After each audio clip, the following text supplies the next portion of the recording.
Did you know that this country went through 5 presidents in just a span of 12 days? And this did not take place in the 50s or 60s. This did not take place in the 20th century. This took place in 2001, just 2 decades ago, 22 years to be precise. And the country that I'm talking about is Argentina. Now, Argentina has the third highest rate of inflation in the world.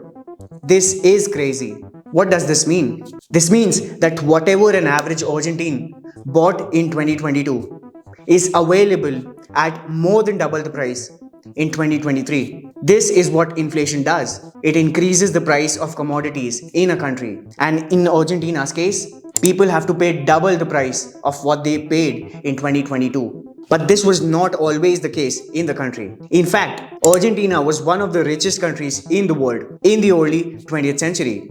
Believe it or not, it was one of the 10 largest economies in the world. And it was also one of those countries with the highest per capita income in the world. How did Argentina went from being one of the richest countries in the world to financially struggling in the 21st century? In order to understand Argentina's economic crisis, it is important for us to understand its economic history. And we don't really have to go back a lot in time. We just have to look at the past century. Rich, like in Argentina, was a common phrase that was used in the world just a century ago. And Argentina was considered to be the land of silver, thanks to its natural resources and raw materials. And not only that, but Argentina was also a large exporter of meat and grain, specifically to Europe. Not only that, but the Argentine economy actually grew at about 5% per annum during the early years of the 20th century. But things started to go downwards for the country when the Great Depression hit the country in 1930.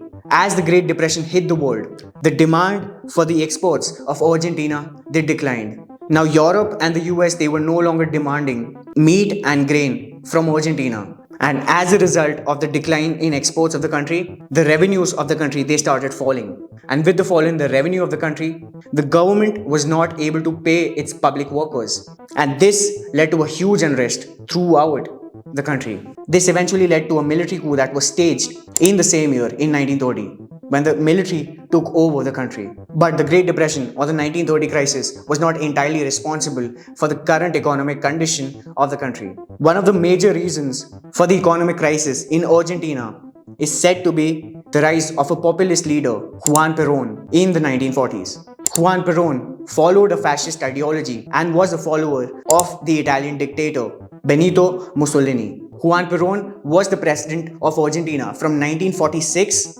to 1955, and during the early years of his presidency, Argentina, it saw some growth.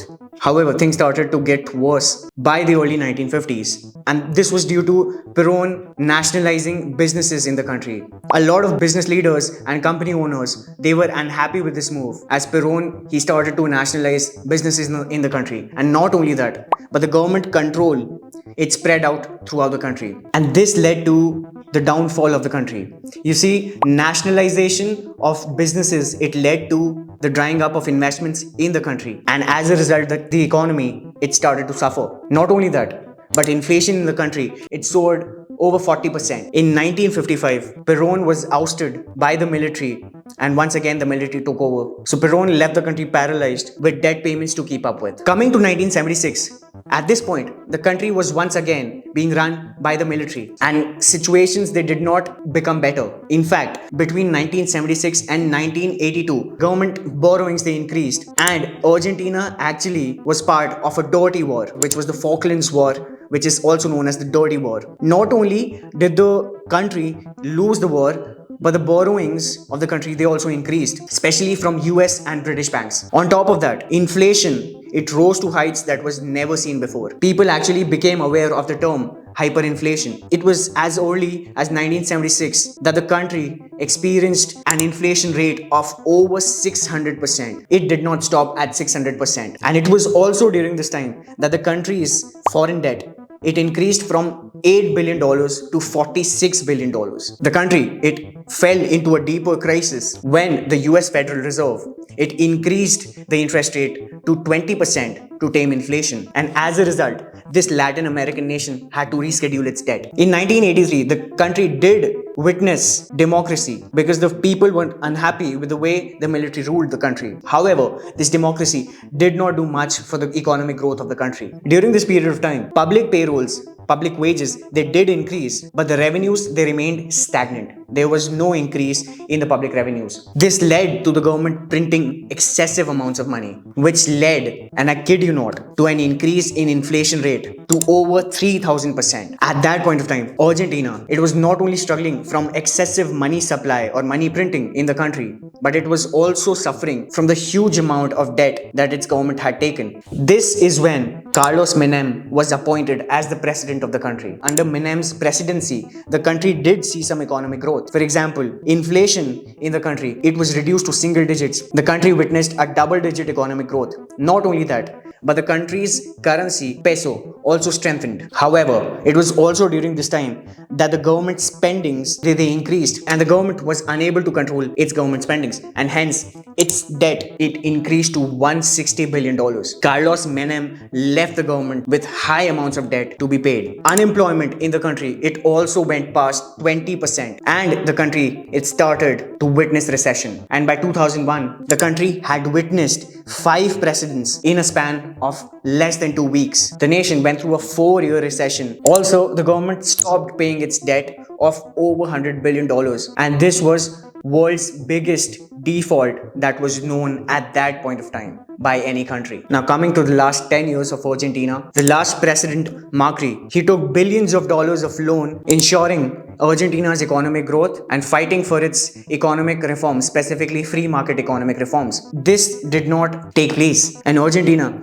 had to actually borrow more money. Argentina borrowed $56 billion from the IMF, but this did not do much for the country. It is also worth noting that $56 billion is the highest amount that has been lended by the IMF to any country in the world. But it did not do much for the country because foreign investors, they started losing faith in the government of Argentina and the economy. And by 2020, Argentina's foreign debt grew to a staggering $320 billion.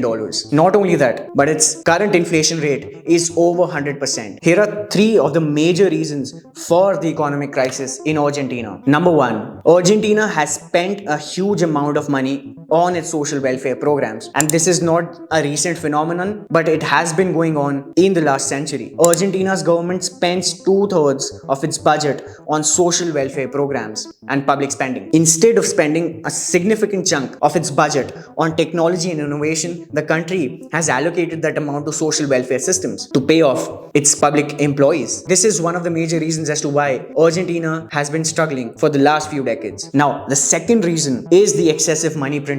Argentina in the last century experienced multiple periods wherein the government has printed excessive amounts of money. This has led to an increase in the rate of inflation throughout different periods of time. And now the third reason as to why Argentina has been struggling economically is because its currency has been struggling. Although it did see some strength during Menem's presidency, but for the most part of Argentina's economic history, peso has been struggling. So, what has Argentina done to fight and tackle inflation? In 2021, the government of Argentina, it limited the amount of exports. It put a cap on the amount of exports. It capped exports at 50% of the previous year's exports. Not only that, but it also put a 33% export tax on the farmers who sold soybeans, and all of this was done to reduce domestic food inflation. So, what is happening currently in Argentina? A libertarian presidential candidate is running and is also the leading presidential candidate in the country. His name is Javier Milei, and he's often labeled as an ultra right-wing candidate by the media. But why is he being labeled as a far right or an ultra right-wing candidate? See,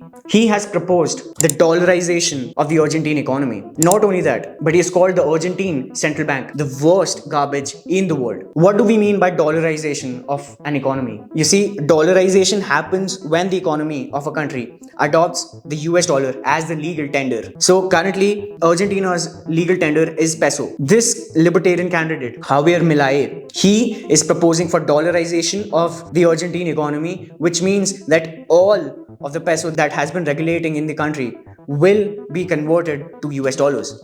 Now, what does this mean? This would mean that Argentina will no longer have to print excessive amounts of money, and this will certainly help in reducing inflation. However, there's one huge downside to it. Argentina won't have an independent monetary policy, as the US would directly intervene in its economic matters. So this is one of the major concerns that the country will have to deal with if dollarization at all gets implemented in the country. So, what are your takeaways from Argentina's economic crisis? Let me know in the comments below. And if you enjoyed watching this video, please share it with your friends and family and subscribe to our YouTube channel. Thank you so much and have a great day.